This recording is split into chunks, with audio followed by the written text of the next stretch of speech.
Picture this: a palace where chandeliers drip like frozen waterfalls of crystal, where polished marble floors reflect candlelight like mirrors, and where queens glide in gowns heavy with pearls, rubies, and sapphires. Courtiers bow, musicians play, and the scent of roses, lavender, and incense fills the air. To the outside world, this was the image of divine perfection. But now, lean closer. Behind those velvet curtains, past the polished corridors, there was another smell. A stench that no painter dared to capture on canvas. A stench of sweat, urine, and human waste. Because even queens, the so-called daughters of God, the women painted as untouchable angels, had to answer nature's call. And their bathroom reality was far from divine God-forget flush toilets. Forget privacy. Royal women relieved themselves in ornate chairs with hidden holes, chamber pots tucked beneath their beds, or even in the middle of their chambers while attendants politely looked away. Imagine lifting 10 layers of fabric, a corset that crushed your ribs, and skirts so wide they scraped the walls, all while desperate to pee. Imagine doing it not alone, but with 2 or 3 servants standing by, ready to catch the waist, wipe the queen, and perfume the air so the court wouldn't gag. This is the untold truth of royalty, the filth beneath the silk, the humiliation behind the crown. Today, we pull back the velvet drapes to expose what history books left out, the horrific, shocking, and downright disgusting toilet habits of royal women. The Golden Throne myth versus disgusting reality. When you hear royal throne, you probably imagine a jewel-encrusted chair where queens dispense power with the lift of a hand. And yes, those thrones existed, but many of them had a very different use. They were toilets. These so-called close stools looked like luxurious chairs covered in velvet, carved with gold leaf and padded with cushions. To the untrained eye, they were fit for royalty, but hidden beneath the cushions was a hole. Under the hole, a bucket. And in that bucket, well, you can guess. Now imagine the scene. A queen, draped in silk, perched delicately on what looks like a chair of power, while a servant kneels discreetly below to slide a porcelain or pewter bowl into place. The courtiers standing nearby would pretend not to notice, their faces stiff with etiquette, but the smell gave everything away. The royal throne doubled as a latrine, and no matter how much perfume or incense burned in the room, no amount of rosewater could erase the odor of human waste. There are records from Versailles, Hampton Court, and even Russian palaces describing these toilet thrones. Some were portable, carried from room to room so that the queen would never have to walk far when nature called. Some were so ornate that visiting dignitaries thought they were works of art until they got closer. But the worst humiliation was this: queens didn't have the privacy of excusing themselves. They were expected to remain present, even while relieving themselves, because to leave the chamber during a ceremony might be seen as rude or suspicious. Imagine the psychological torment of being expected to look graceful and regal while doing something so human, so foul, in front of others. The throne, symbol of divine authority, was also a seat of filth. It's a grotesque irony that the same object we associate with majesty often doubled as a reminder that queens, for all their jewels and power, were trapped by their own biology. Corsets, petticoats, and the nightmare of layers fashion may look dazzling in portraits, but those dresses were prisons. For royal women, simply going to the toilet was a logistical nightmare. Start with the corset.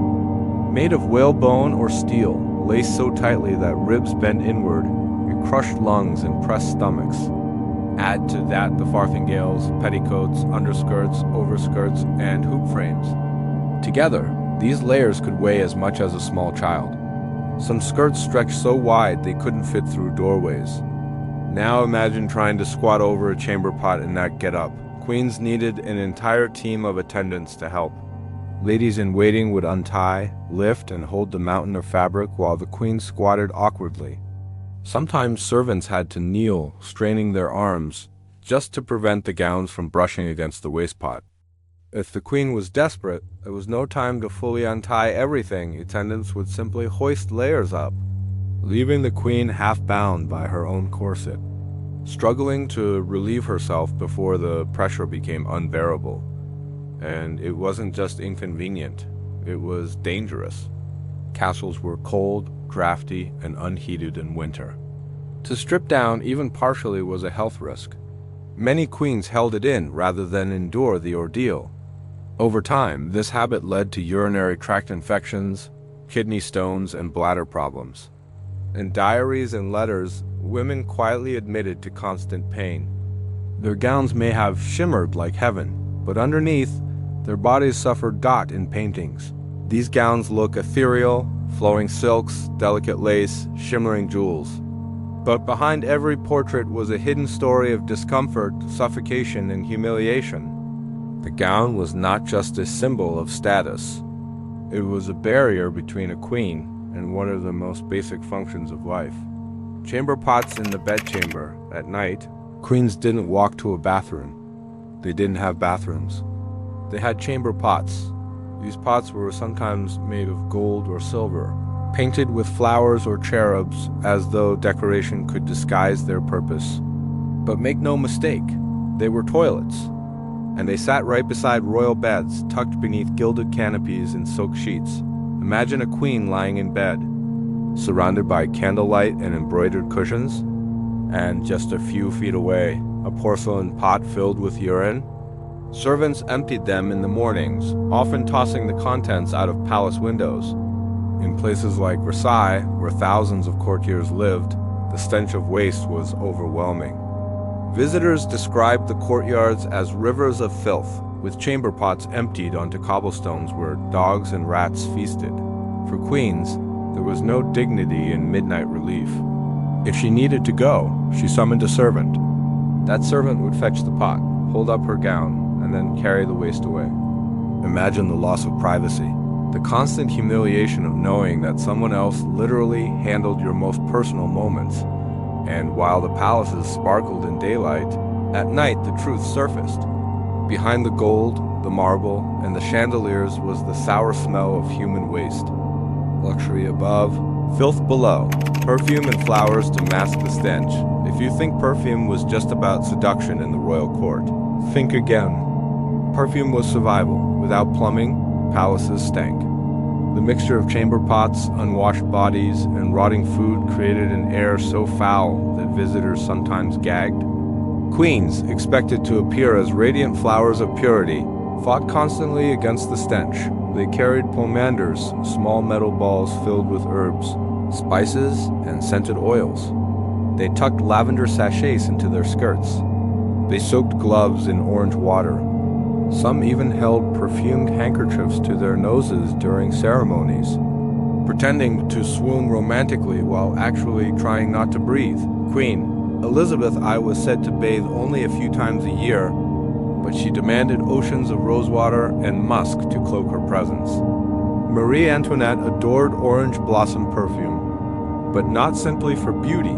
It was her weapon against the odor of Versailles, where courtiers openly relieved themselves in hallways. Perfume bottles, often shaped like jewels, were symbols of desperation. A queen's scent wasn't just about allure. It was camouflage, a way to hide the foul odor of her bedchamber pot, her sweating gown, and the stinking courtiers pressing too close. The irony is cruel. Today, we think of perfume as luxury, romance, and glamour, but in reality, it was a battlefield weapon. Our queen's fragrance didn't whisper of love. It screamed of survival in a palace that reeked of filth, servants and the humiliation of dependents, privacy. That simple dignity of closing a bathroom door did not exist for queens. Every bodily function required an audience. Enter the ladies in waiting. These attendants weren't just companions. They were toilet assistants. Their duties included carrying chamber pots, holding up gowns, wiping their mistress when commanded, and emptying the foul buckets. In some courts, the position of groom of the stool was considered an honor because of its intimacy with power. But think about what that actually meant. being the person closest to a ruler's waist. For royal women, it was humiliating dependence. Imagine having to signal when you needed relief. Imagine knowing that your servants knew the exact color, texture, and frequency of your waist. Details no lover, no portrait, no history book would ever reveal. These attendants wielded silent power. They knew the most intimate secrets of queens, pregnancies, miscarriages, illnesses. Even sexual encounters could be guessed by what ended up in a chamber pot. And some exploited this knowledge, spreading rumors through the court. A queen's most humiliating moments could become political weapons, while paintings show queens seated, like untouchable goddesses. The truth was far more grotesque. Their closest companions knew them not as divine figures, but as women trapped in dependency, forced to share their most private acts with an audience. Royal banquets and overflowing waist banquets were the crown jewel of royal life. Tables groaned under roasted swans, fountains of wine, candied fruits, and steaming pies. Musicians played, jesters danced, and courtiers toasted endlessly.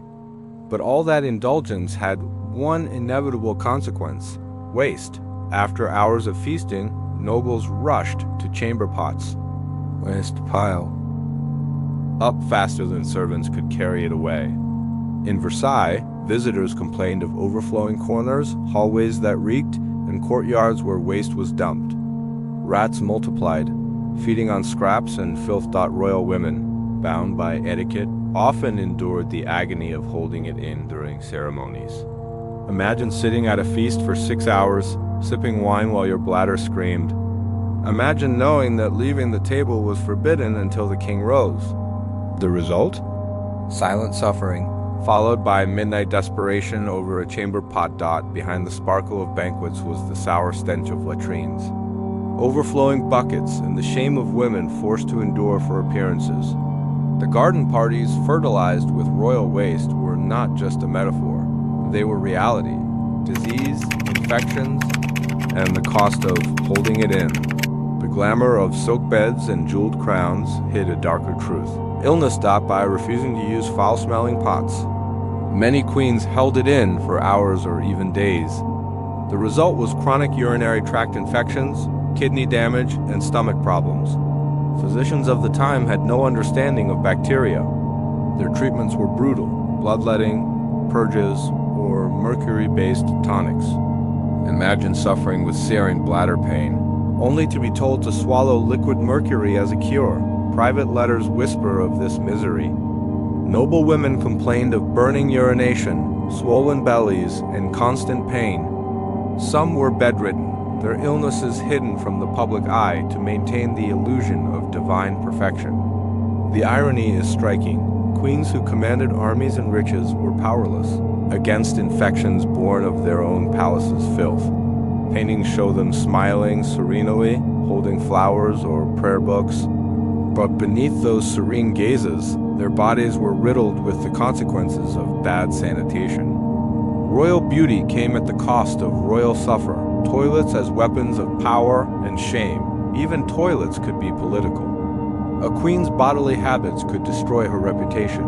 Accidents, odors, or rumors of uncleanliness were seized upon by rivals.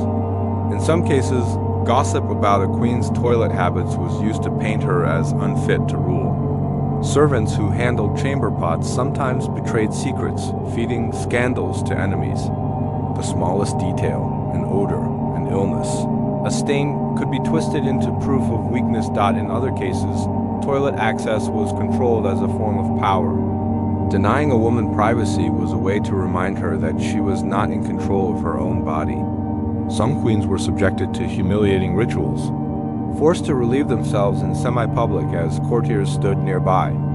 The toilet, that most basic of human needs, became a battlefield of control, gossip, and shame. For women crowned as divine figures, there was no escape. Even their filth became political ammunition. History paints royal women as goddesses, elegant, untouchable, divine. But strip away the paintings, the perfumes, the jewels, and what remains is far less glamorous. A queen crouching over a pot while servants hold up her skirts. A bedchamber reeking of waste. A banquet hall hiding overflowing buckets behind velvet drapes. Behind every jeweled crown was a chamber pot. Behind every scented veil was the odor of filth. Their gowns may have sparkled, their portraits may have shone, but their lives were chained to humiliation. Power and wealth did not buy privacy, dignity, or health. So the next time you picture a queen striding through a marble hall, dripping in diamonds and divine grace, remember this: beneath the silk, beneath the crown, she was fighting the same filthy, humiliating battle we all face, but under the eyes of servants, courtiers, and history itself.